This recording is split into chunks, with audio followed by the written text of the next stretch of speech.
Hey everyone, this is your host Yoshino. Before we begin this episode of Artist Decoded, this episode is brought to you by Skillshare. Skillshare is an online learning community for the modern day creative. A creative who's hungry to intake knowledge, a creative who longs to be satiated by the ever-flowing sensation of knowledge permeating the frontal cortex of one's cranium. You know, that sort of creative. Well, if you're that artist, then you've come to the right place because Artist Decoded is offering 2 months free at sign up if you go to skillshare.com/artistdecoded. Their courses are easy to digest. Each course is roughly around 30 minutes to an hour, which I personally like.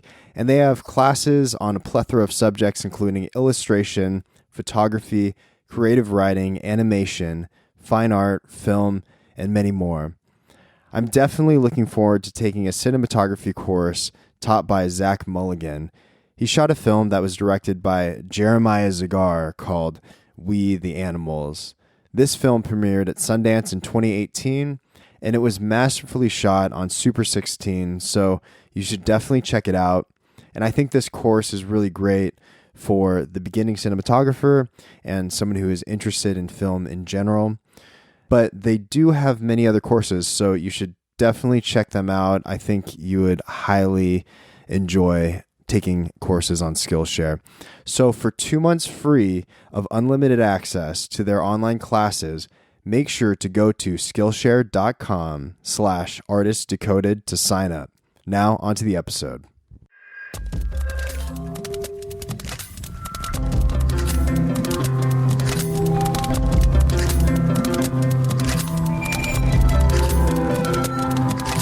Hey everybody, welcome to Artist Decoded episode number 137. This is your host Yoshino, and in this episode, my co-host Saman, Kesh, and I get the opportunity to talk to actor Josh Peck. We get to talk about his early years in the Nickelodeon show Drake and Josh. You might have also seen him in films such as The Wackness, which came out in 2008, which was directed by the great Jonathan Levine, or in Mean Creek, which premiered in Sundance in 2004. We also talked about his collaboration with Saman on one of Saman's projects as well. Josh also has a really great podcast entitled Curious. You should definitely check it out. He's an incredible interviewer, and like the title suggests, he is definitely curious about the lives of various friends that he has within film and entertainment. He asks some really insightful questions and has a lot of extremely talented people on his podcast, so I highly suggest it. It's a great listen. And before we begin this episode, please go to our iTunes page and leave us a review. It helps for viewers just like yourself to hear about this podcast. So here it is. Without further ado, our interview with Josh Peck for Artist Decoded. Hope you enjoy.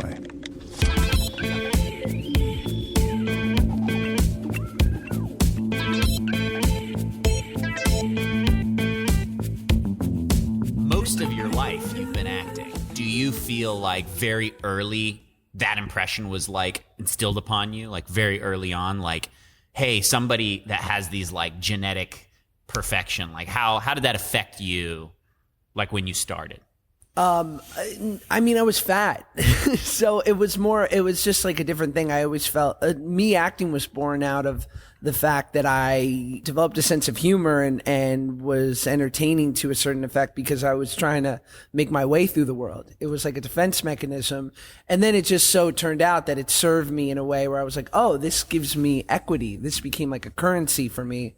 And people always ask my mom when we moved from New York to LA when I was 14, like, why did you support him? I mean, you uprooted your whole life. And granted, she was a single mom. I was an only child, so it was a little life. It wasn't a big deal to move. But she said, you know, if it was Little League, I would have supported him in that. If he played the piano or was on some kind of traveling mathlete team, I would have supported that. But he got a TV show when he was 14 and it gave him confidence. He loved acting. And so I supported him in that. So for me, it's always been this balance of like who I was as a person. What was born out of that was this ability and to act and entertain, especially at a young age. but then it was also this governor and throttle where it's a weird silver lining to me of like people ask me now at 32, like, you're quasi normal. You're close to normal for like a kid actor. And I go, well, yeah, I was fat. And so I think, I think it like worked in my favor. Interesting. So I never got too impressed with myself. Interesting. So your ego, you felt like society, because you had this height of like, hey, I'm a kid, I'm successful, I know what I'm doing, I built this confidence, but you feel like because you were overweight and there was this sort of societal projection on you, it allowed this ego to sort of be in check, you think? I think so. Interesting. Did you always feel like you had something to prove? Yeah, but don't we all? I mean, or maybe not. Maybe people, not everyone's endowed with that, but yeah, I'm sure. But that's like that's so sort of genetic, like down to my, my coding as a human. And it's probably just not having a dad and all these things that I've been trying to prove myself to bring back this pops that never wanted to meet me from the beginning. Like, yeah. I think we're all acting out in that way. And only you got John Stamos now. Yeah, and only through years of deep psychoanalyzing have I made my way through that. But yeah, I think so. It's all retrospective, isn't that interesting? Yeah, I mean it's fascinating because your transcendence of just not like who you are, who your character was, how successful and relatable the show is. It was like layers upon layers of like other people placing their own things on you, like, and it's fascinating when you kind of become this like thing where you're like, I don't have control of it. Like, yes, that was me, but it's like, I don't know, like, I don't know how to explain how much of a phenomenon that show is, and how much like both your characters are just this like immortal presence. And I always wonder, like, do you like that? Give me the like on a bad day answer. Like when you post something and you just feel like, why is this still here? Why is this still around? Like, do you have those days? I guess. I mean, I'm human. And so anything you did, there's a good chance that anything you started doing when you were 14, if you have any sort of perspective on things and you've like grown as a human, there's a part of you that goes like, God, like I wish only now at 32 I could show you what I'm really all about. And so...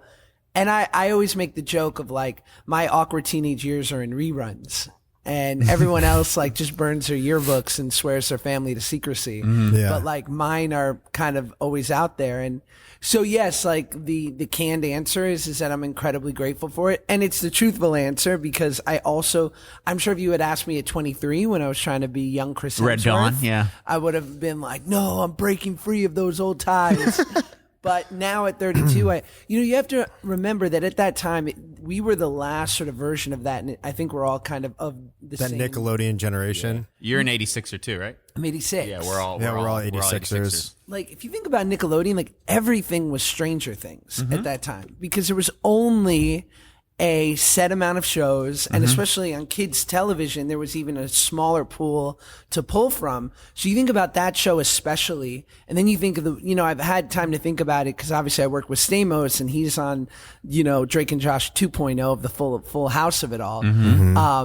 But you think about the similarities between those shows and why they've been able to live on, and it's because they were so simple.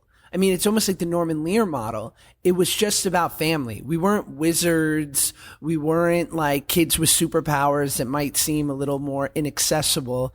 We were a mixed family, like two divorced parents coming together, step brothers having to like figure it out, an annoying stepsister. It's also like very meta. That's a thing now, but it wasn't a thing then. So it was pretty revolutionary, I feel like. It treated audience, I feel like, very intelligently. Yes. Because like I think like being in high school, I don't think I watched the show that much, but I always remember I was dating a girl whose brother was always watching that. And I remember just being like, why am I watching the show? Like I keep like every time I sit down, I'd watch the whole thing. And I was like, this is weird. There's like a pull on this show. I didn't know that then. Were you saying to the kid like, yo, get out of here. I'm trying to kiss your sister. Exactly. And now watch Drake and Josh. Yeah, that's funny. I mean, like, yeah, it's a specific thing, and to the creator of the show, Dan Schneider's credit, he like always had, I feel like all sort of writer directors have a very specific like tableau, perhaps, like just sort of set of rules for themselves that they stay true to.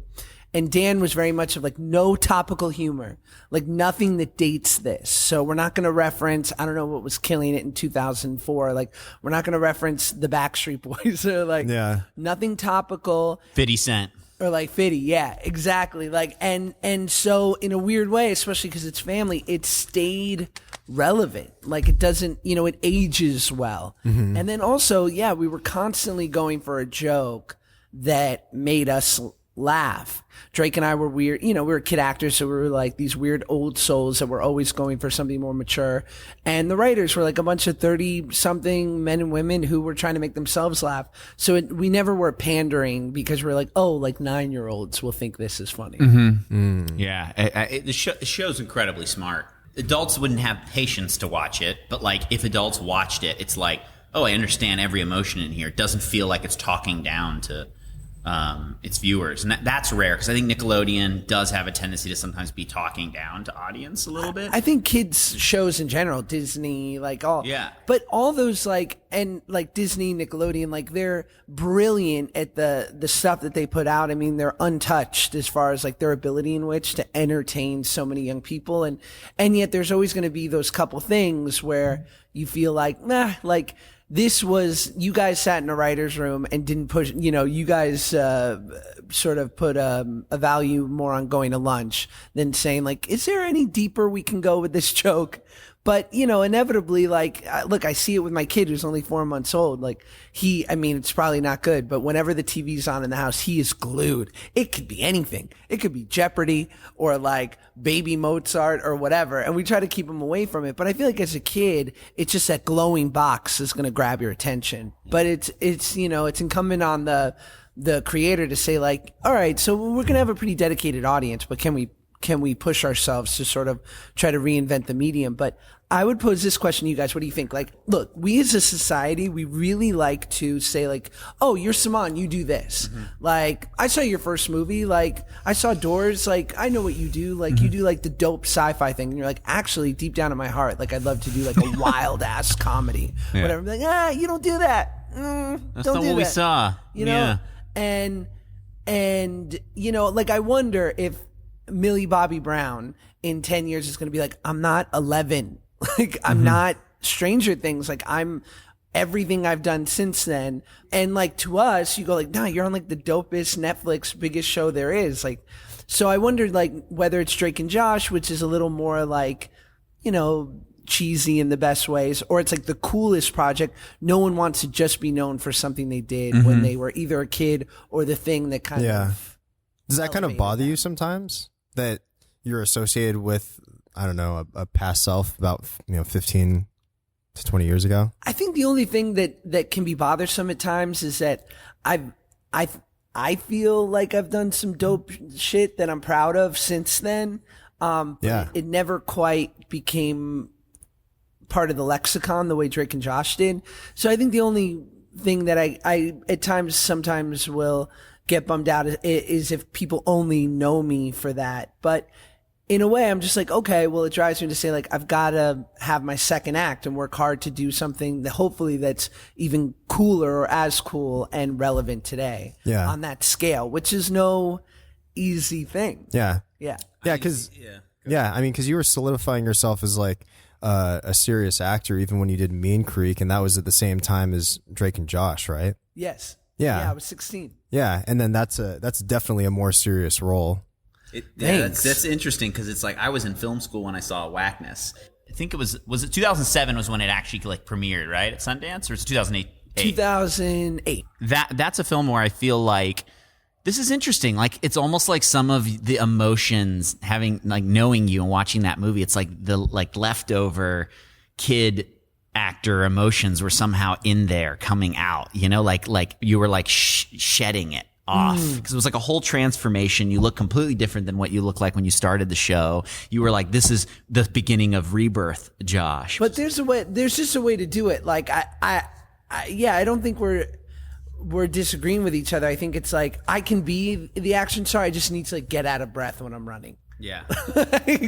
like I need to, in the sense of I need to add that level of like humanity and reality of who I am. And then it's like Pineapple Express action star. Yeah, or even like Mel Gibson in Lethal Weapon or whatever. I mean, that's I would, or maybe I'm more the Pesci, but like, it's adding that like human level to it. But there are people that can do that exact role, that can be that Thor or what have you, and not have to wink at the audience. That can like, where we can believe like, yeah, if I was in trouble, I want you to save me. And like, I think if someone was in trouble, they'd be like, Josh, I'd want you to make me laugh when I was in recovery, but I don't want you to save me. Yeah. I kind of want to, like, let's jump into, like, Wackness, actually, because I feel like that's a film where somehow that movie was, like, made for you. There's nobody that could, that's like your thing. Like, you are that guy somehow, even though I don't know if that's your story,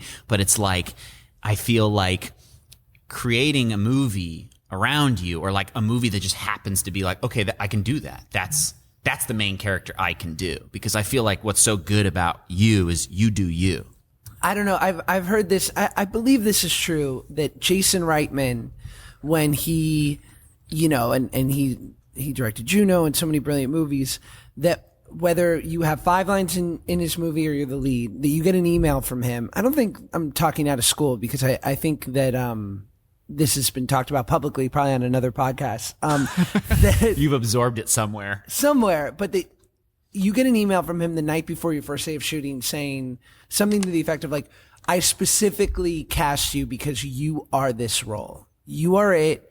Don't question yourself. Don't be insecure. Just know that like, this is you, and you know all the beats. And I'm sure he's trying to, sort of allow the actor to feel completely confident in that, like, no one could do this better. And that's definitely how I felt with the Wackness. And I think, like, for me, that's all been born out of learning how to properly prepare and going back to acting class and not feeling like a fraud and saying, like, listen, many parts can be played many different ways depending on who you cast. But inevitably, like, if I do my proper prep and I'm ready to go, that on day one, like, I'm outfitted and ready to be this guy no matter what. Because I think for me, I've suffered from when I saw myself be bad in movies, or I didn't like choices that I made, or perhaps that I felt like I wasn't getting the help that I got on the Wackness, where I had like a director who really would say to me like, this is working, maybe this isn't, or what have you. If I didn't feel like a director had my back, I would just start turning in some pretty safe performances that weren't terribly interesting or fantastic, but weren't bad. They just were like, okay. And I don't want to talk in metaphors. I don't want like platitudes and like sometimes very direct, because acting is so, movie acting, screen acting is so technical that if we were doing a play, I'd love to talk about motivation to the nth degree, because I know every night I'm going to have this wide sort of, canvas to paint. And I think, and this sounds so corny, but like this wonderful, besides the money, the wonderful sort of silver lining that's come from all this social media and Vine stuff and shooting my own shit has been, I shoot 5 takes in a row with like a small adjustment, and I'll see how like just the most micro adjustment when you're, acting for something as small as like, this shutter is like massive. It's a massive change. So you saying like, you're just tired, or like me, or you saying slower, speed it up, like just try to do something different with your face here. Like, I know, like, I don't feel any less of an actor because I'm getting very like specific. And I don't know, I used to feel like I needed to like understand it in my toes. I don't feel that way anymore. Like, yeah, it's like you surrendered to the process a little bit. Yeah, the medium. You don't resist it. That's interesting. It's interesting to know, because something changed for sure. I remember Chad and I, the AD, who, and we were just like, man, Josh feels like he's like aged 10 years in like maturity or something. What's happened in the last 2 years? And he's like, you had a motherfucking kid. And I was like, I guess, but it's just, it was, you were curious, pun intended. You were curious, but you also, there was trust. And I honored that trust, and it was very special to me, and it meant a lot to me, and I trusted you.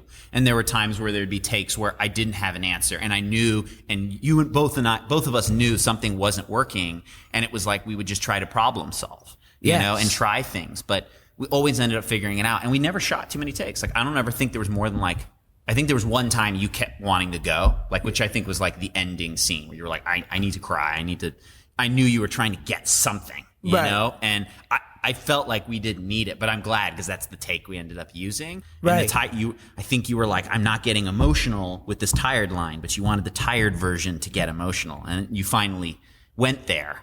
Yeah. And like, it's interesting because it's like, as a director, you also have to realize that, like, for us, the biggest fear is like something being cheesy, or, you know, my insecurity is like, I can be funny or entertaining. Like, sometimes when I do something serious, it's like, is that going to just come off funny and weird or silly or absurd? But I have to trust that, no, that's Josh's job. It's Lena's job to make this real so that it's not absurd. It's not unbelievable. It is believable. So sometimes there are times where it's like, you just have to I have to surrender just the way you have to surrender. It's really this like symbiosis, you know? Do you find that, and I've definitely worked with certain directors that just suffered from people pleasing, like that just, I would guess, I don't know. I think like great acting, comedy specifically, is music. You don't have to be a musician to know like, like that's off. Like, you know, like you hear the sour note and you go, nah, It's funky. I never played an instrument, but that's off. And so, but I've worked with certain directors who never like acknowledge that weird tone. And I don't know whether it was a fear of confrontation to like just get in there, which I don't think you have, to be like, nope. That was weird. Yeah, it's weird. Like, it's okay, but let's just do one not weird. Like, You feel like there are directors that just like, do you think maybe they know it, but their job is to keep it to themselves?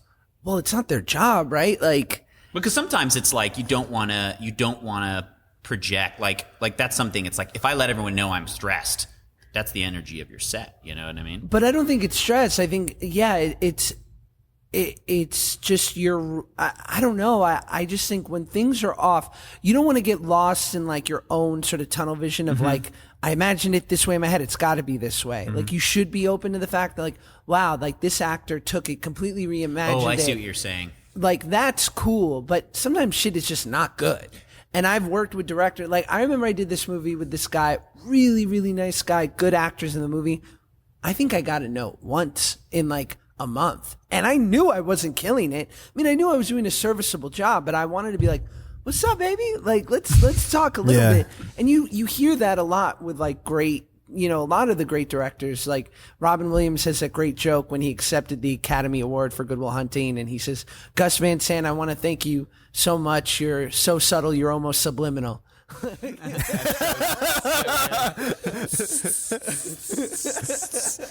Yeah, Like- I think it's interesting because it's like there are times where it depends on the character, the role, the importance, who's important in the scene. Sometimes you have to kind of trust it. Does that matter?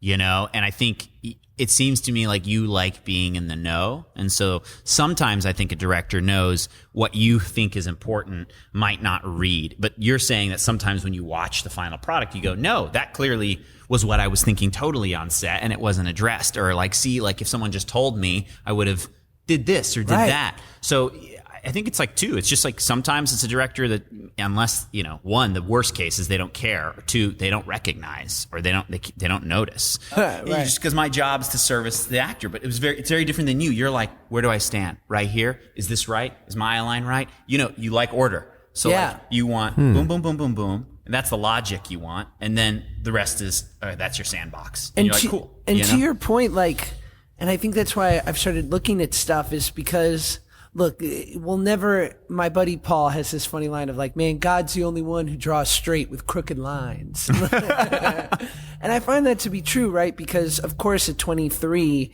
the dream would have been from like, you know, you go from the Wackness to the next thing, get nominated for something, and then you're like, you know, young DiCaprio crushing it. But the reality is to have had this 10 years of runway to work on myself as an actor and be like, I'm okay, but like there's definitely some bullshit here and like things that require some work, and what a gift that I can be willing to do the work because so few people are ever willing. And then the other side of creating my own things, even though it might be some ridiculous bullshit that I did on Vine or what have you, was like, it was so much easier for me to go to Video Village and watch a take and go like, oh, like perfect. I see. Like, this is great. I see what it needs. Like, it needs this like 5% gradation that's going to make all the difference in the world. It's going to make it go from not working to working. Or, and this was my experience for so long, and I think this was like, this is changing. I could have like left it up to you for you to try to like intellectualize, and not saying you would do this, but like many directors would be like, I know I just need to be like a little faster and like a little more fucking real, but like I got to come up with some metaphor now for this like actor-y, you know, foo-foo actor to like make him understand that inevitably I probably wouldn't have gotten it, and you would have walked away going like, I just need him to be a little quicker. And so, but the freedom of knowing that I can like just go there and see, and then there'll be times where like, do it slower, you're more tired. That never would have occurred to me. But you being a good director, you were able to elucidate that. And so they don't always have to be the same. Like every director's note doesn't have to be brilliant insight. It could be beautifully technical. And then hopefully that like 10% of the time you got one ready to go to be like, it's got to be your grandma. I'm like, my grandma, you didn't know that? And you're like, trust me, I'm a good director. It's got to be your grandma. And like, okay. But see, like to be able to do that, you have to own it. Like very early on, there is a trust system. I think you're actually quite empathic person. I think you emote very much, and I think when someone were to freak out next to you, you feel it. You know what I mean? And I don't think I knew that then, but like I think you absorb stuff. And so like what is so like amazing about your ability is like you exist in every genre, but you have to be kind of you a little bit, you know, like that is what I think I actually was able to write when we redid the pickups. So everything was like you. I wrote it for you, and everything was like I gave up the like, I want you to just be my puppet and go in this. It's like we're not creating some kind of thriller. Like this is a character scene. So I have to give up those weird, rigid, you know what I mean? Like there's certain scenes that this is my scene. This is a director's scene. There's certain scenes where you shut the fuck up and you stay out of the way of your story. And so like that was a scene where I had to shut the fuck up. Everything else was like bonus, you know? Hey, so this is Yoshino. I know that this is in the middle of the interview, but Saman left the room for a little bit, and Josh and I ended up having a bit of a conversation for about 10 or 15 minutes. But before we get to that, please go to nowaveacademy.com. That's nohwaveacademy.com. No Wave Academy offers college-level art courses at a fraction of the price. Learn from some of today's best contemporary and fine artists. Artist Decoded is offering 10% off of all of their online courses. Go to nohwaveacademy.com. Type in 8010, all caps, at checkout for 10% off. They recently released a figure composition basics course taught by master oil painter Aaron Westerberg. And they also recently released a course entitled Layering the Portrait in Oils, taught by recent Artist Decoded guest Mia Bergeron. So go to No Wave Academy. That's nohwaveacademy.com. Type in 8010, all caps, at checkout for 10% off. Now, back to the episode.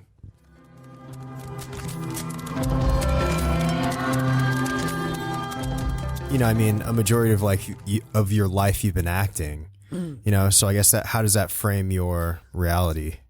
It's for me. It's a thing that I try to get across with like the Drake and Josh of it all, and it's not a negative. It's just sort of the reality of that. When we did Drake and Josh, it was before social media, so it was a very like specific time. Yeah. Where if you were on a kid's, like you would literally as a kid book a show like that, and many times your agents and managers would say you should really think about not doing this because you are going to be relegated to a certain type. And kid actors get it bad enough, but now you're going to be the Disney kid actor or the Nickelodeon kid actor, and that tends to carry its own sort of preconceived notions. So while we were doing the show, and it's incredible how it's had this life after, but while we were doing it, you know, it was a great gig and we were working actors, but it wasn't like we were walking down the street and, you know, we were like, you know, setting Hollywood Boulevard on fire. Like, we were just working actors. And then when the show ended, it was basically like, okay, like get back in line now. And for me, I've always been comfortable in that respect because I'm lucky that I love acting and I love creating. And so there wasn't, I lacked that sort of ego of being like, but what do you mean? Like, I'm on a successful show and now I should be able to, you know, jump to the front of the line and be crushing it crazy hard. Because that wasn't the end all be all necessarily. It's just another role that you had to play. Yeah. So that's been my life, is like being a journeyman utility actor, going from one thing to the next, having some like great wins and everything in between. But inevitably, like, I find solace in the work.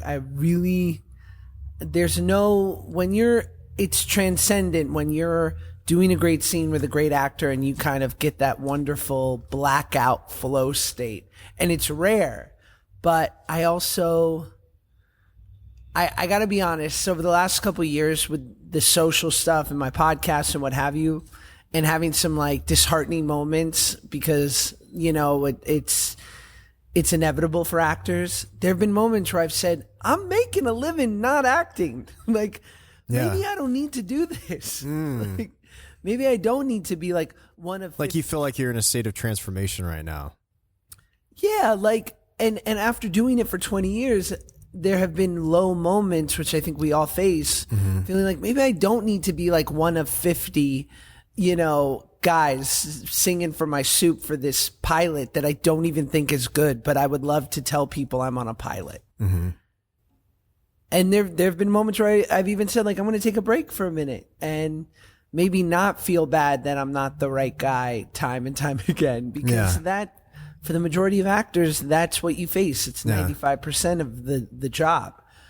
But inevitably, it's like Michael Corleone. Like, I try to get out and they pull me back in. Like, I can't get away from it, because if I'm being truly honest, I love acting. I love telling a story, and there's no better feeling when you're doing it well. So, I mean, with the podcast, I guess what it's titled Curious, but what made you want to start the podcast? I'm an insane fan of the medium. I'm that weirdo listening to podcasts at the gym or like on a run. No, I'm totally that same weirdo. Really? Oh, for sure. Yeah. Like, I don't have a play, you know, I'm not listening to like Jock Jams 45 on my run. I'm like listening to You're Mark just Maron. intaking information. Yeah. All the time. Do you like audiobooks as well? I've done a little bit of the Audible thing and I enjoy it. I've yet to like make the full leap into it, but I definitely, I enjoy it, and I've listened to some great audiobooks. But it started, when I was 12, I started listening to Howard Stern. And then in LA, we had a designated talk radio station that was 97.1. And I remember that basically throughout the day, the morning drive was Howard. Then it was Frosty, Heidi, and Frank were the afternoon guys. Then Tom Likas would come in. And then it was Conway and Steckler. And if I caught 12 hours of that, if I was on a long car ride, I was in heaven. So the advent of podcasting is like my dream come true. But inevitably, like, it's funny. Like, I got to interview Neil Brennan the other day, who created the Chappelle Show, brilliant comedian, and he asked why I did it. And I said, because I could have asked you to lunch and you probably would have thought, like, we don't know each other. Yeah. You would have thought, what does he want? I'm going to fucking get lunch with this stranger. For sure. But as soon as I say, I'll bring 2 microphones and you can plug what you want, and I don't have the biggest podcast, but I have a healthy audience that will be down to check out whatever you're promoting, all of a sudden it's like this golden ticket to talk to the people you always wanted to talk to. Yeah, definitely. Why did you start one? Oh, man. Well, I mean, I think for me, because I've been a photographer ever since I started my career. And in the beginning, I was shooting just a lot of paid work and shooting like different, I don't know, for different magazines and different like commercial clients and things like that. But at that particular time, this was about almost 4 years ago now, so about 3.5 years ago, I just wanted to pick the brains of like different creatives and why they continued to do what they did, because I felt that I was on a sort of transitional point in my life, both like personally and spiritually and career wise and everything like that. And so I wanted to pick the brains of like people. I met Saman. I met my business partner that I run the space with and No Wave with, through the podcast. And, like there's a greater reason to do things other than just to make a living, you know, there's like more. So I just wanted to know why people continue to do like art, I guess, as a career, you know? Yeah. Because there's a lot of uncertainties. I mean, there's a lot of uncertainties for actors. There's a lot of uncertainties for anyone within the arts, right? So it's like, why continue that path? Well, maybe you're trying to search for something deeper than just the superficial, you know, or just superficial things, right? And it's also not being, to me, like rewarded as it once was. Like, yeah, you know, exactly. Mm-hmm. So I totally. You have to get more creative, you know, doing like your YouTube channel or doing the podcast. You know, there's these different avenues to be able to communicate a message to people, right? Yeah, and you know, again, like I make a little bit of money from the pod and enough to live on from like YouTube and social, and yet, and there were times where I thought, like, if I just stop acting, like I will have left so much heartbreak and inner strife because of what that brings me, you know, and inevitably I cannot do it. It's like in my bones. It's the reason why I go to a little black box theater in Venice, you know, once a week and do great scenes with a bunch of other actors in front of an acting teacher who literally, you know, half the time rips us to shreds, but is pushing us to be better. Yeah. Because I can't get away from it. I mean, it's if the heart wants what the heart wants. Yeah. Yeah. What do you think it's the thing that you keep on coming back to in terms of acting and the creative process, but also just something that you're after, you know, like examining why you're doing the thing that you do? I don't know. I think there's a pride and ego part of it, if I'm being completely honest, that I would prefer not to die having had the one ubiquitous thing I did be Drake and Josh. And it's not an ungrateful thing because I'm so proud that it's part of my story. But I guess in a perfect world, I'd love to add like one or two more chapters to that book. Yeah. So I think that's pride and ego. The other side of it is just like, I feel compelled to like tell stories. I feel as I continue to live and, you know, I like lost all this weight or I got sober or had a kid, like it adds these layers of humanity, which is like an emotional toolkit. Like I feel more equipped to tell stories. Yeah. As I live on this earth I remember like at 23, 24, really wondering like, I know I've had like an interesting life, but I was like, I'm not quite sure what I have to say. And now I feel like that vision's a little more clear. I see what you mean. Well, I mean, I guess this is going back to me asking you about like the directing thing, but I mean, it seems like you're so well equipped to be able to, you know, even like you're saying about telling stories, but I mean, you do have experience in directing as well, right? A little bit. I mean, I've done like, I directed an episode of my show and obviously all the social stuff that I do. And I've been really lucky to like, I directed a bunch of commercials, internet commercials for Bank of America or for Buick and even though that's, you know, sort of serving a different master, I've learned a lot in doing that.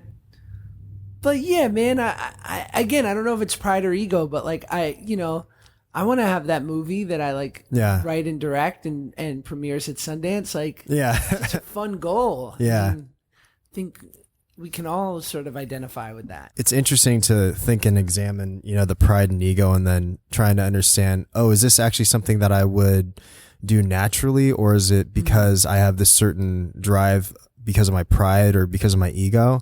Actually, this came up on another episode when I was talking to my buddy, John Wentz. He's a painter and we work with him at No Wave sometimes, but Yeah, he was talking about the artist Chuck Close, and this conversation came up about if you were on an island, right, and it was just you on this island, would you still be creating art? You know, so it examines this idea of the ego and, you know, the questions like why you actually do something, right? Right.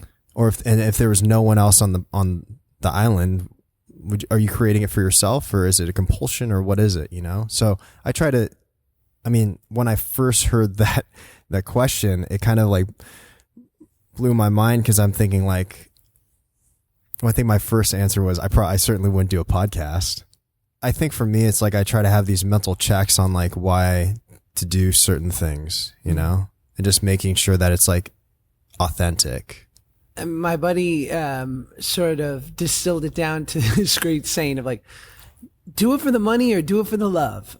And in the sense, like as a human, it's really your only choice, right? Like if you truly love something and hopefully it's not merely a hobby, like it's not something where you have to be painfully, you know, in poverty to do so. You know, we're lucky that we've chosen a path that can feed us so creatively and have like huge financial returns and success. But then conversely, like if you can't do that, or maybe you're not terribly passionate, or maybe your extreme passion is like something that you can do in your spare time and you don't need to do it on a professional scale, then do the job that just allows you to survive. And that sort of just is the source. And my friend always talks about that, because I have friends who work like slightly, I don't want to say like menial jobs, but just jobs that don't necessarily fulfill them emotionally and creatively. But it buys them a life, and they can devote 40 hours a week to that. So the rest of the time is committed to family and doing, you know, what they're passionate about. Where do you think your passion for acting comes from? I don't know. I think it was decided for me before I was born. My mom is an unrealized like comedian actress. She just didn't get the support. And yeah, crazy. I mean, she's just really funny, and but she grew up in the 60s and the 70s, and so she had to go right to work, and she's an incredibly good business person on top of that. But I think her true love is the art. So, you know, I use this example a lot. It's like Howard Stern talks about why he got into radio was because his dad was an engineer. And so he was like, oh, this is a value. This is a way to be heard in my home. And so for me, sports wasn't a value system, but, you know, having great pitch and being able to tell a joke and bringing the house down in your 5th grade performance of Bye Bye Birdie was a valuable thing. Yeah. So, yeah, I think it's, you know, I'm sure in a weird way. And my mom talked about, like, I never met my grandfather, and I think he was kind of obnoxious from what I hear, but that he too was a loud performer. So you think it's in your blood, essentially? I think so, to a certain extent. It's almost like you were continuing her legacy, though.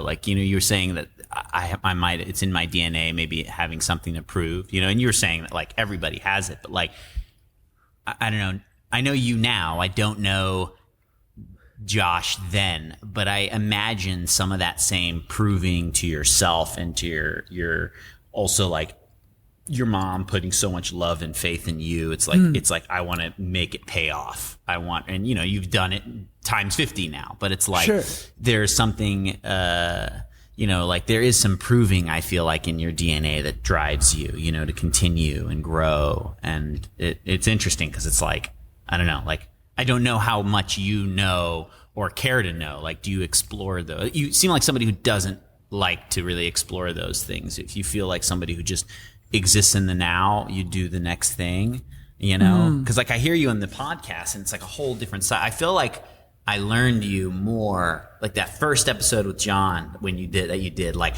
I remember being like, man, I wish like Josh and I talked like this, because it's like, it was so interesting to see all the layers and you being very transparent with your insecurities and what you love, what you don't love, what you just, and all your curiosity, and then seeing how you do that with everybody else, not just the actors, but, you know, the artists and all the various talent that you interview. But it's like, do you actually think like that, like from day to day all the time? Like, are you, you know, because you strike me as someone who's very in the moment and very grounded and very like, this is what's important right now and nothing, you know, I'm going to like, we were talking about this earlier, like, out of all three of us, I'm the worst time management. I think he's fucking amazing, but he was like, I think probably Josh wins. Like, you're so able to just grind and get stuff done and output and be consistent. And like, I remember you saying how like every night you say, you know, you hit up 10 people on Instagram and shit. And I tried to, I remember when you told me that, I was like, I'm gonna do the same thing. That's fucking good. You mean just strangers or?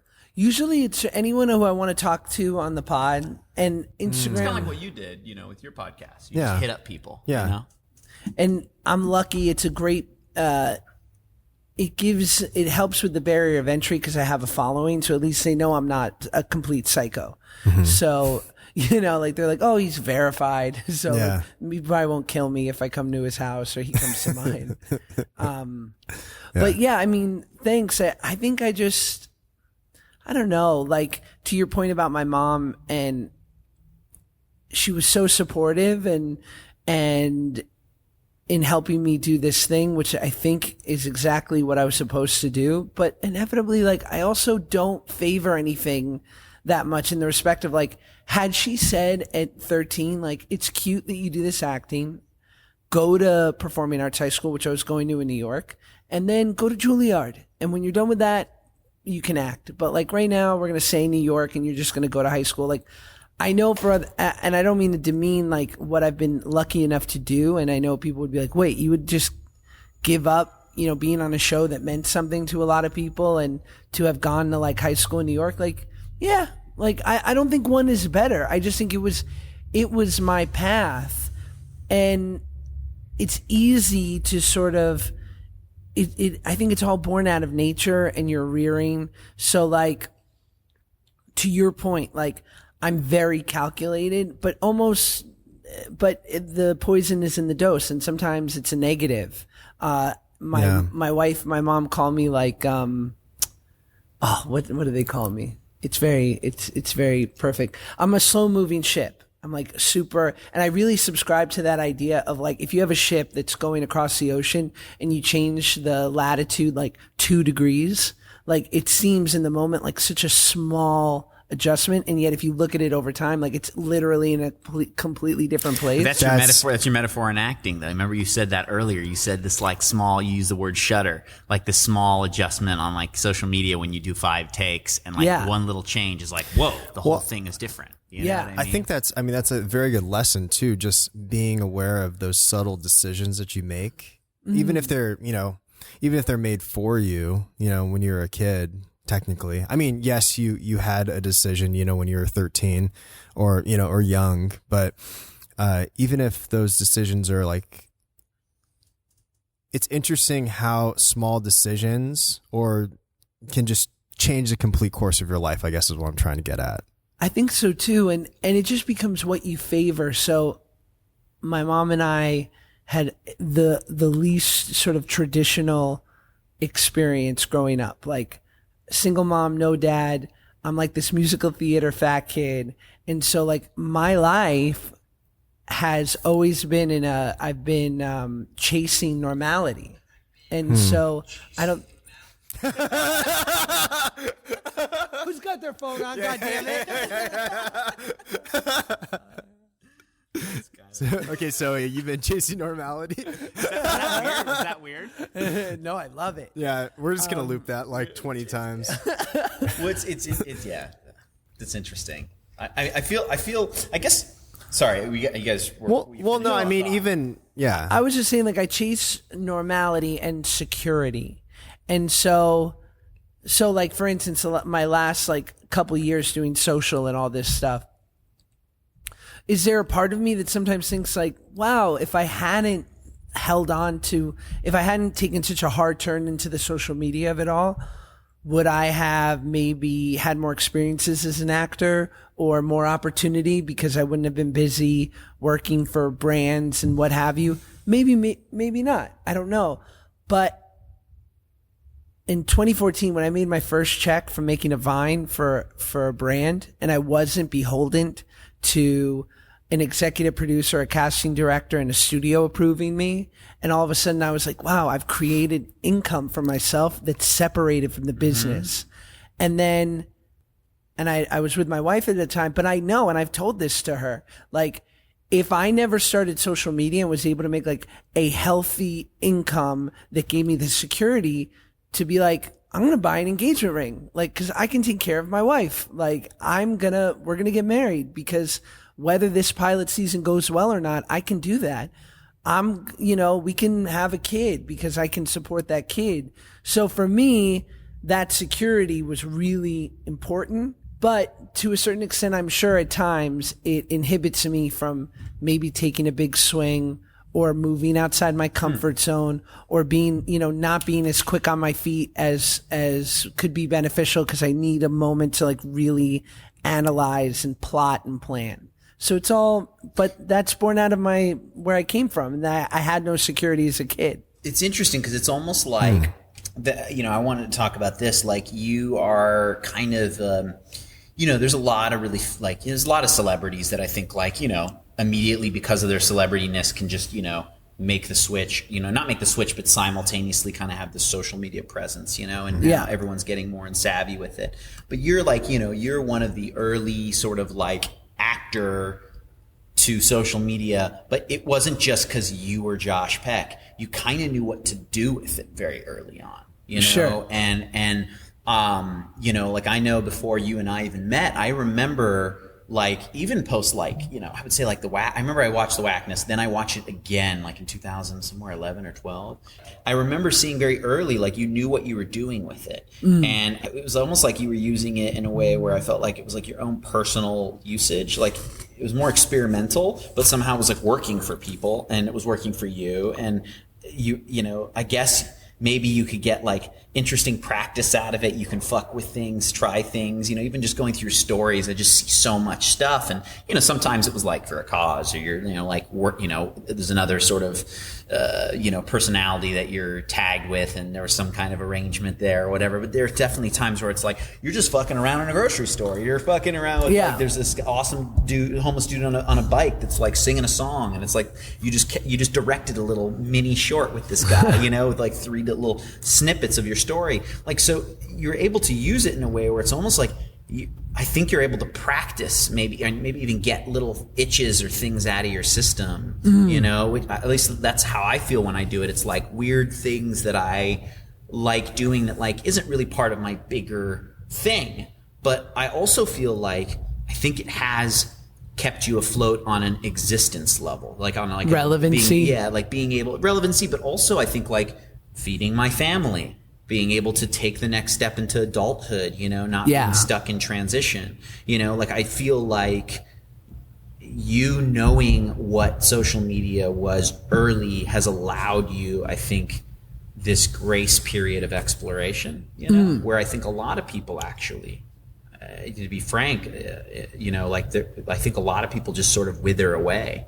And I think that like, I feel like once again, it's this balancing act in your life. What didn't make you an asshole fucking kid actor? Well, I was Josh Peck. I used to be fat. Right. Maybe that's what social media did for you, is like there clearly was growth. There clearly was people interested in you of all different ages, And I think that like this podcast is another example of like, it's making your transitionary period not one that feels like a lull. It's like one that's like, oh, I can see the cocooning. I can see the change. I can see, because like my picture of you is like, I know there's like the adult, the Wackness for you. Like I know that's somewhere. I don't know if that's a show. I don't know if that's a movie, but it's like, I see it. It's very clear to me, especially working with you and getting really like just seeing a whole range of your abilities. It's just like, I miss that, and I think that social media, is just one pocket of the public demand that you can give. And I think that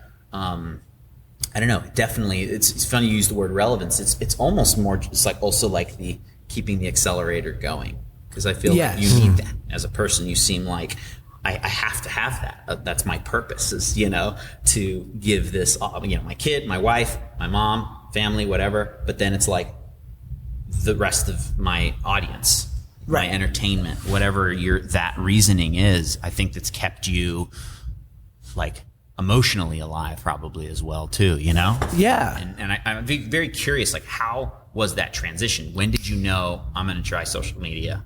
Like, did you have like an epiphany where was it suggested to you? I didn't. I liked Vine, and I loved the comedian Chris D'Elia. And my wife one day, I remember, it was 2013. We had been watching Vines. I got lucky. The luck part of it was that it was a fairly new app. So, and it was owned by Twitter. So everything that you did on Vine was then passed along to your Twitter. And because I had a small following, small, less than 100,000 people followed me. But because I had a small following on Twitter, it just helped the sort of groundswell in the sense that I did a Vine and it immediately made it to the popular page. And because there just wasn't a lot of people there. And then also I have this fan base, push it from Twitter. And I saw a reaction.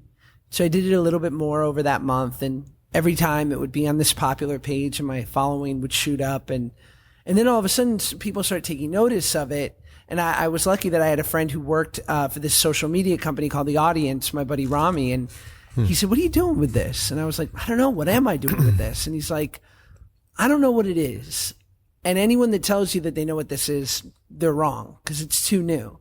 But I'm pretty sure having this level of control and being able to go directly to your audience is powerful. And you're seeing an immediate reaction from something that, you know, I was always afraid to do YouTube or anything because I'm like, I don't know how to edit. I got to buy a camera. What? Like, and Vine was literally like, my phone is up. I hit upload. I've got a good cell signal. It's up.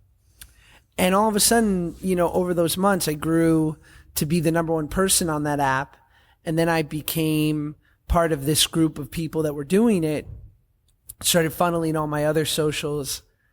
And then I think I was like, there's money to be made. It has to be. And I think the first thing I did was a McDonald's thing for the Winter Olympics in 2014, I believe. And so I do that and I make some scratch and I'm like, okay, there's a little bit of money here. And then I remember, and I've told this story before, there was an app called Badoo. They were sort of heavily advertising on Vine. And they reach out to me and they're like, we will give you $5,500 for making a Vine on about Badoo. And I was like, well, how about this? And I like make something in 30 minutes. They go, great, post it and you'll have the money in your PayPal. And I remember it was such a leap there because I was like, I always make the joke, all they would have had to say after that was, and the money will be coming from a Nigerian prince. Like, you know those emails you get? Yeah. Yeah. Like, and actually your aunt is in, Malaysia and she lost her credit card and she needs you to wire her $4,500. I was just like, this is a scam. And I was like, but you know what? I'll give it a try. Yeah. And I uploaded it. The money went into my PayPal. There was no fraud alert. I waited a couple days. And I was like, oh my God. And I did 4 of those in a month. And I remember telling my wife, or who was my girlfriend at the time, I was like, let's go to Bali. Like, I was like, I love how the Malaysia thing. Yeah. I was like, let's go. Like, and I remember her friends were going on this vacation and because up until that point, and again, like I have to qualify that I've had a healthy amount of success, but I never had financial security in any respect. Like there's no residuals from Drake and Josh, like none of that. So like, it was the first time where I was like, I just made this money. Like we can afford plane tickets to go. And that was, I think that was it. Like, going on this great trip as a result of doing these 4 Vines. And then all of a sudden it was like it was like the golden age. And all of a sudden, you'd get hit up every couple of weeks. Like this brand wants to do this and that. And you didn't have a manager at that time. These were brands just hitting you up. Yeah. I mean, at first I was brokering the deals and eventually, once agents and managers caught up, I brought them in to sort of, to manage the deals and filter that. Yeah. And get into the contract. But it was a total game changer. And at that point, when there's huge relevancy of it. Like I remember one summer with Vine where, I mean, people were stopping me left and right. Like they were, I mean, it was in their face at every moment. And then all of a sudden you're seeing like this groundswell, and then you're also being rewarded monetarily, and you're like, oh, this is a no-brainer. And that's kind of why I kept doing it. And this is all in the period of like, what, a couple months, right? No, this was over. I started in 2013. I think it started having brand started advertising in 2014, and then it's grown ever since. Like by 2015, you were like, "This is a thing." Yeah, I mean, every single year you wait for it to die. Up until like probably the last 2 years when you were like, oh, like when certain companies started spending more on social media advertising than television advertising, you kind of go, this isn't going away. But, Twitter and Instagram and all these things became public utility. Like it became the way that people interacted. So I think at this point, the fear is, oh, the pool is so huge because so many people want to be influencers and so many people have a following, and brands become much more precise because it's not just like, just throw money at this thing. It becomes... There's data. Yes. This person has this many followers. They can look at engagement. I think like some places, like when they pay somebody a lot of money, they actually ask for them to be transparent about the engagement of their thing. And if anybody's smart, they'll just go, this guy's got a lot of followers, but like, what are the comments like? What's the engagement like? That's all data. There's no guess. The sort of allure of conning to get somebody to believe in you, that doesn't work anymore. It's like math, Josh has like 9 million followers. Okay. Like that's our data, It's very specific. So I don't think it's going anywhere. I just think it's ability, and then like Vine died and then I went to YouTube. And so, I remember when Vine died. It died when we were like near when we were shooting. Remember? Yeah. I don't want to say anything too negative, only because the guy who created it actually passed away. But unfortunately, I didn't know that. Did you know? I didn't know that either. Yeah. But I think Vine is going to be taught in business schools as like a historical blunder because it was so...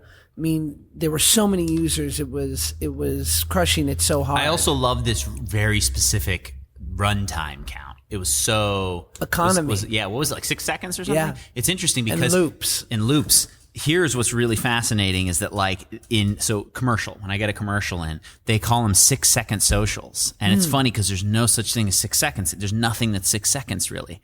So it's just like this leftover Vine language, but it's never gone away. Right. It's like been almost 3 years or whatever. It's like it just hasn't gone away. But I'm literally like there was a Panera job and it was like 6 second, like the 6 second socials. I'm like, why are we calling them that? I'm like, bumpers can be 5 to 15 to 30 on YouTube. Why are they called 6 seconds still? So it is interesting that like somehow Vine is this legacy product. It's kind of like beta and VHS, right? Instagram just knew what to do with it. I think in like a larger way. I think Vine just like Snapchat. There's this like struggle to grow. It's interesting. Yeah, it's incredible too to see all of your platforms and seeing how you can clearly, obviously now you're pro at all of them, but it's like.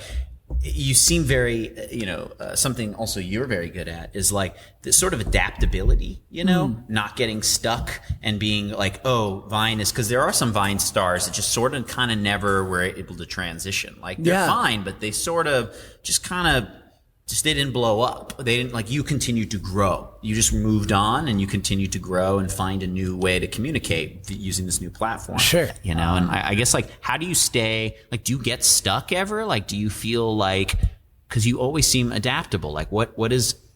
What's sort of your thing? What keeps you when you wake up, you're new thing? Is it adventure? Is it sort of just not thinking about it too much? But I always feel every year, and just watching where you go on social media and just talking to you, you seem to just kind of adapt. You don't sort of get stuck somewhere.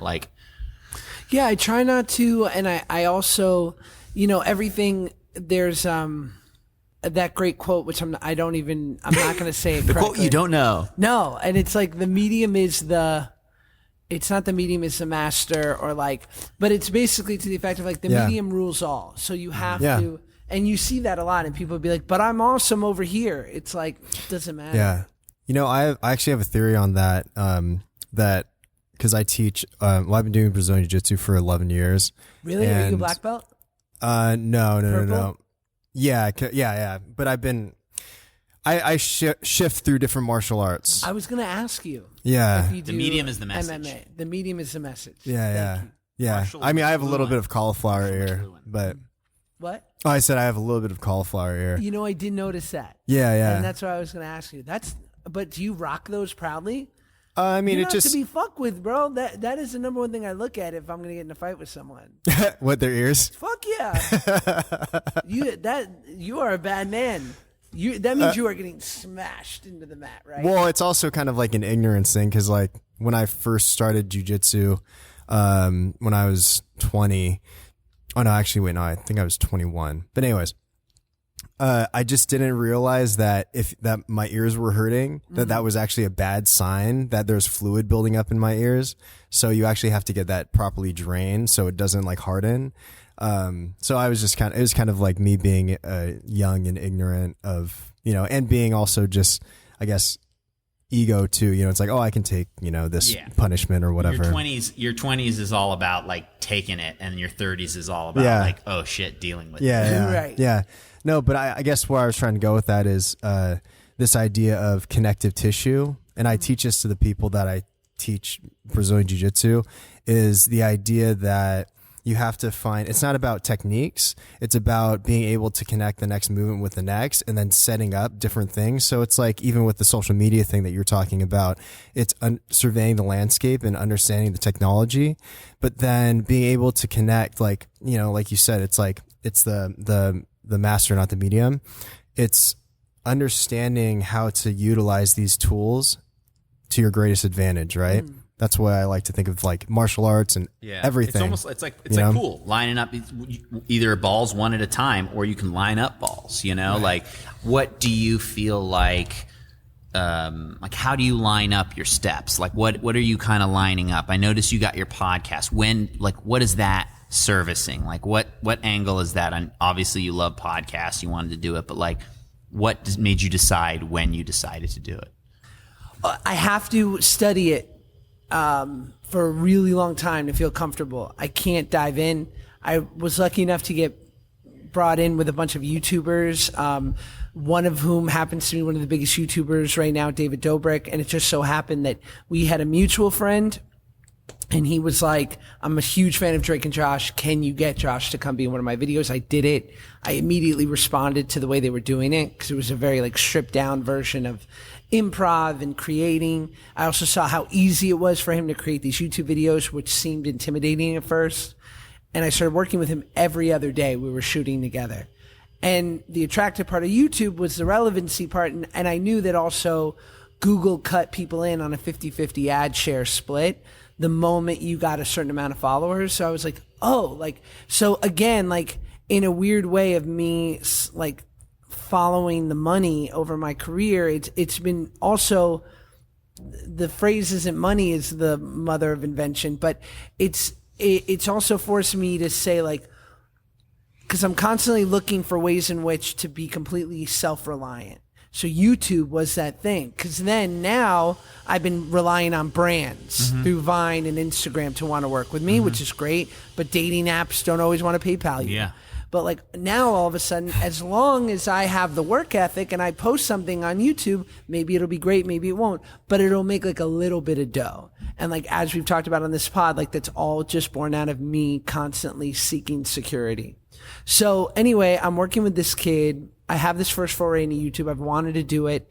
And I remember I bought a camera a month later, and I spent 7 months recording things that never ever made it to the vlog. Almost to where the joke became like, I think Josh screens his footage by himself, Howard Hughes style, in his house, and like watches it naked. Like, Wave of the future. Yeah. Wave of the future. Yeah. And like peas and milk jugs, Yeah. because where is it? Where's the footage? And then finally, and that was December of 2016, I posted my first video at the end of July 2017. So I like to like really absorb it and feel like I get it. And so similarly with the podcast, I did some test ones. I didn't want to be relying on myself. So I got like a co-host, and we did a couple demos and it wasn't quite right. And then, but deep down instinctually inside, I was like, I just like interviews. And everyone in the podcast community was like, yeah, you and every fucking other white guy. Like, you're just going to be one of like a bloated sort of industry right now of like people who are just like you who want to interview, in quotes, interesting people. And I was like, I got to believe I'll do it different. And that's what I did. And so I started it, and it was literally like my first, the only thing that I do that is like, I'm not making any concessions. Like, I truly am who I want to be, interview the people that I want to interview. It's the thing that I do that's closest to like true art to me, where I'm not acquiescing in any way. And you're not lining up your guests in a certain way. Like, I feel like every time you interview, like, it doesn't feel like, I always like study when people do it. It's like, you don't interview people because it's like, oh, this is fresh. This is happening right now. This person just released this. Da, da, da. Like, sometimes that's the case, but yeah, it doesn't hurt. It's just like, but yeah, but for the most part, it seems like whether it's almost like that might just be maybe an excuse to get conversation going, but really I could tell deep down you're like, no, like, that's what I feel like interviewing right now. That's what I feel like asking. Yeah, like I remember hopefully he'll come back, but he became so busy. I was supposed to have Sebastian Maniscalco. Do you know who he is? He's a huge comedian, crushing it, like sold out Madison Square Garden. And it just so happened, like, I booked him right at the beginning of this massive wave of like a Netflix special. And I'm like, he's going to reschedule. Like, and of course he did. And I knew that, look, I was like, enjoy this. Like, he's busy, and like, we'll get to my pod eventually. But there was no part of me that wanted to interview him because, like, all of a sudden I saw that he was having this moment. It was because I loved him as a comedian. And so I'd want to talk to him, whether it's right now where he's completely thriving, or if in a couple years from now where he's like retooling and figuring out what his next big thing's going to be. And do you think your audience, like when you started it, not now, because I think you've built kind of new fan base probably, but when you first started, did you feel like the followers, your fan base from the prior platforms, do you think carried over, translated well, or do you think like there was some fall off? Because it feels you get deeper, you get emotional, you really like, you kind of spruce it up with some jokes, but like you get vulnerable and you talk about things that maybe somebody that follows your Instagram is like, what is this? I'm not as curious as Josh, so fuck this. Like, what have you noticed? Because like it's very different. It's very like you being like, there's just more transparency, and just seems different than your other platforms, You're right. And I just decided early on, like, if this has to be topical and sort of, I felt like I had made enough compromises when it came to that, which was making content for my audience. It tends to be on the other side, and I'm sorry, on the younger side, and also, I just didn't care. I wanted to make a podcast for podcast listeners, and like the kind of one that I would want to listen to. And, and you're also free to do that in this space, because as you see, like, it doesn't take a huge investment. So that's why you kind of don't have to lead by committee. If you've got the equipment and you can upload it, you hopefully it'll find its audience. So yeah, I just said that if of all the things I do, this is the one thing that's true to me and what I believe, then so be it. And luckily it's found its audience. Yeah, it's almost awesome. Like you made the Josh Peck podcast not for non-podcast peeps. You leaned into what people like about podcasts. People like podcasts because they're curious. Who listens to a podcast that's not curious? Exactly. Like, it's a very inquisitive, it's like the new book format. It's like going to a library. Podcasts are kind of that part of the brain now. And like, you just were like, cool. And it's interesting because it seems like it was guttural. Like, that's just what you wanted to do. Yeah. But that's what the platform is best at. I have a lot of YouTuber friends that have podcasts now that are much bigger than mine, crushing it on such a crazy level. But it's very specific, where they either interview other YouTubers or talk about YouTube stuff, and their audience is about it and comes in droves. But I always feel like, who are you going to attract that's new, that doesn't watch YouTube? Totally. It's like it's becomes like podcasts for non-podcasters. Yeah. And so I just was like, that might get an initial hit. And also like sustaining that over time, I would just be like, oh my God, I can't. It just wouldn't be exciting for me. Yeah. Final like sign off question. Do you have one that you queued up, or you want me to ask? I mean, I usually just ask. You want to roll? Will you put me in an arm bar? Will you choke me out? you want me to choke you out? That's hilarious. You do that, then I get the last answer. I don't get to choke him out. No, I mean, I usually just ask, if you have any advice for creatives and artists. Oh yeah, it's funny because I end my podcast with like, what are your commandments, like truths that you have discovered that you'd want to impress upon someone else? And then what are yours? People always ask that, and I don't really. All I would say is like, be more yourself. Let go of the old story. Take away before you add, and let go of the old story. And it's taken me a long time. I think I spent most of my life trying to be someone else, and it was only when I fully like the podcast completely pushed into my comfort zone and leaned into that. And the things that truly excite me. It's also like I've had to believe that my taste is worthwhile. So it stopped becoming like, what did this director, writer want from this character? Instead of like, this is my interpretation of it. And I think that it's important that I have a strong take on this instead of trying to read your mind to see exactly what you wanted. Because I think in great artistry, when you write a character, you've created a problem, and you just want someone to come in and solve it and to say like, I know what you wanted. You want this. And you'd be like, yeah. And I didn't even know I wanted all of that, Exactly. So I think it's, with age, I sort of have that confidence a little bit to believe that like, if I think something's funny, there's a good chance someone else will. If I think it's interesting, someone else might. So yeah. So letting go of like the past story. Yeah. Let go of your old story. That was a Gary Shandling quote, and which is all people pleasing, ego shit anyway. Yeah, but I think that's a very good lesson. I mean, it was interesting because you kind of had a second one, which was almost like a subsection, which is, you said, take away before you add, which again, it's like that old story is this layer, this like thick blanket. You're just like, I don't need this anymore. It was fucking cold and I needed it. And now I'm just burning up in here. It's like, take it off. Yeah. It's like delayering things. And it's interesting because from your first podcast, I listened to it right when you put it out. I remember going to bed, listening to it and going like, it's interesting because it's like, I almost feel like it's really like, it's like therapeutic. And I think a lot of the best podcasts seem to be like that. I think like Joe Rogan, it's like a lot of it you can tell seems to be that way, but well, dude, thank you so much. Thank you. Are you gonna choke him out now? Should we? We have a camera. We can turn it off. Sick. Just don't Sure. Yeah. I will. Yeah. He took out Martin Starr on set, so it's like he just showed up. And Martin was like, "Hey, choke me out, bro." Just don't let my head hit the concrete. Yeah. All right, thanks, man. Love you, Thanks, dude. Thank guys. you so much. Appreciate it. Hell yeah. Awesome. Definitely. Thanks, man. Saman, Can you hear us shaking hands? We gotta Foley that. All right, let's go get some kebab.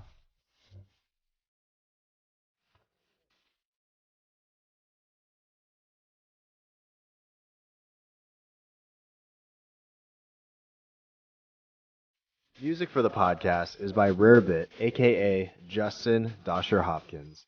Editing assistance is by Matthew A. Paul and Kelly Kekich.